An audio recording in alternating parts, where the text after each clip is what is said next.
নিপুণ কার জোরে কেস করে, নিপুণ কার জোরে কোর্টে যায়। সে কি সুন্দর মালা পরাইছে, অ্যাকসেপ্ট করছে এই ইলেকশনকে। ওনাকে কেন মূর্খ বলবে? ও মূর্খ বলার কে? ও কোনখানে শিক্ষিত? আমরা প্রাণ দিব, জান দিব, তো আমরা ডিপজল ভাইকে চাই। সে যা ইচ্ছা তা চলচ্চিত্রে, কিন্তু কোনো অভিনয় নাই, কোনো কাজ নাই, কোনো শুটিং নাই। একমাত্র দীপজল ভাই করোনার টাইমে সব সময় দীপজল ভাই এই শুটিং করায় মানুষগুলাকে খাবার দিছে, সব কিছু দিয়ে। ওগুলা দেখা দেখা ও লোভ জাগছে, এই জন্য ও আবার সে কি সুন্দর মালা পরাইছে, অ্যাকসেপ্ট করছে এই ইলেকশনকে।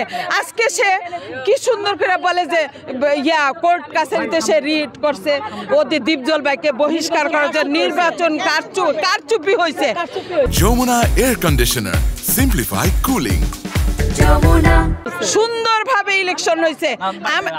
আমি একমাত্র মানুষ, আমি তেমন একটা আসি না, অভিনয়ের সময় আসি, কিন্তু দীপজল ভাইয়ের সম্পর্কে এইসব কথা বলাতে আমি আসছি।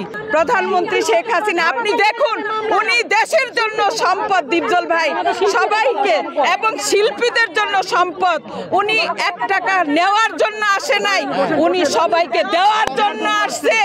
দীপজল ভাই আসবে, দীপজল ভাই থাকবে। প্রধানমন্ত্রীর কাছে এই অনুরোধ আমাদের। আমরা প্রাণ দিব, জান দিব, তো আমরা ডিপজল ভাইকে চাই। তাও আমরা ডিপজল ভাইকে চাই, আমরা ডিপজল ভাইকে চাই, আমরা ডিপজল ভাইকে চাই।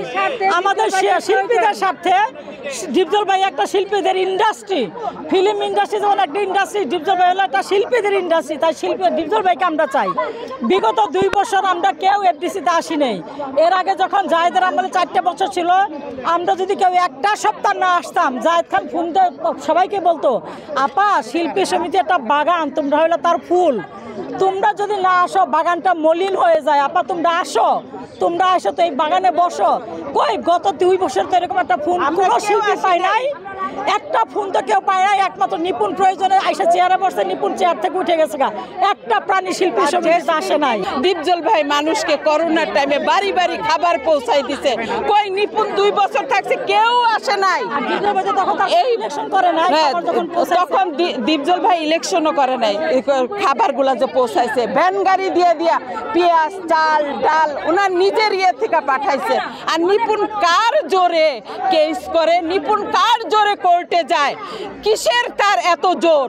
কেন সে এই এফডিসিতে আইসা রাজনীতির জোর দেখাইতে আসে? এটা আমরা চাই না, আমরা কোনো শিল্পীরা চাই না। আমরা চাই অভিনয়, প্রযোজক, ডিরেক্টর, আমরা এটা চাই, আর কিচ্ছু চাই না। আমরা সাংবাদিক ভাইরা, আপনারা এইটুকুন হেল্প করেন, আমাদের চলচ্চিত্রকে বাঁচায় দেন। এই এফডিসি তৈরি করে দিয়ে গেছে, শিল্পীরা বাঘের মতো চলছে। আগের পুরানা শিল্পীরা কোনো কেস কামারি এইসব হয় নাই। আজকে চলচ্চিত্রেতে কেস কেন? মূর্খ বলা, যাকে তাকে মূর্খ বলতেছে কেন? কেন মূর্খ বলবে? আমাদের এই চলচ্চিত্রে যেহেতু দীপজল ভাইকে মিশা ভাই মূর্খ বলছে কেন? একটা শিল্পী আরেকটা শিল্পীকে, উনিও তো আমাদের শিল্পী, ওনাকে কেন মূর্খ বলবে? ও মূর্খ বলার কে? ও কোনখানে শিক্ষিত? যদি সে শিক্ষিত হইতো তাইলে ও কোর্ট কাছারিতে যাইতো না। একটা শিল্পী আরেকটা শিল্পীর সাথে সহানুভূতি দিত, সে ভালোবাসা দিত, সে ফুল দিছে, সে রিসিভ করছে। তারপরে কেন সে এইগুলা করতেছে? আপনি বলেন, তাহলে কি শিক্ষিতর কাজ? আমরা এই মামলাটা এখন নিষ্পত্তি চাই। আমরা চাই নিপুণ ভালো মানুষ যদি হয় তাহলে যাতে জিনিসটাকে উদ্ধ করে এবং দীপজল ভাইয়ের কাছে ক্ষমা চায়। এবং আমরা যে এত শিল্পী, ওও শিল্পীদের কাছে তার ক্ষমা চাওয়া, দেশবাসীর কাছে ক্ষমা চাওয়া যে আর আমি কখনো এরকম অন্যায় করব না। এটা তো অন্যায় যে মানুষটার কাছে মালা দেওয়া হলো, সব কিছু করা হলো, কমিশনারও তার, আমাদের খসরু ভাই এত ভালো মানুষ, সব কিছু হয়ে গেল, সেখানে সে কী করে নোংরা খেলা খেলতে পারে? এটা আমাদের মাথায় আসে না। দীপজল এগেস্টে তাকে অশিক্ষিত বলছে এবং নাকি আমাদের যে সুপার হিরো তাকেও অশিক্ষিত বলছে। তো এটা শিক্ষিত অশিক্ষিত এখানে আসে না, এখানে কার কেমন কাজ, কার কেমন যোগ্যতা সেইটাই দেখে। শিক্ষিত আমাদের বাংলাদেশে কিন্তু অনেকেই আছে যারা বড় বড় অনেক কিছু, কিন্তু অনেক শিক্ষিত কম। কিন্তু এখানে শিক্ষিত তুলনাটা তাকে করে ছোট করা শিল্পীদের কাছে। আর এই যে শুনছি যে নাকি তাদের নামে মামলা টামলা, এটা তো ঠিক না। তাহলে তুমি সেদিন কেন মালা বরণ করাইলা? সেদিন তুমি যে ভালোভাবে করলা, তাহলে এই 2টা বছর তুমি চুপ করে থাকতা। চুপ করে থেকে তুমি শিল্পীদের সাথে এরকম ভালো যেরকম সম্পর্ক সেটাই রাখতা, তাহলে তুমি এর চেয়ে বেশি ভোট পাইতা। কি আবার 2 বছর পর ইলেকশনে দাঁড়ালে তাহলে কি বেশি ভোট পেতো না?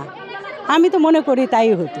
জাহিদের সাথে যে দ্বন্দ্বটা ছিল তখন জাহিদ পাশ করেছে, তো পাশ করেছে সেটা নিপুণ মেনে নেয় নাই, সে জোর করে ক্ষমতায় বসছে।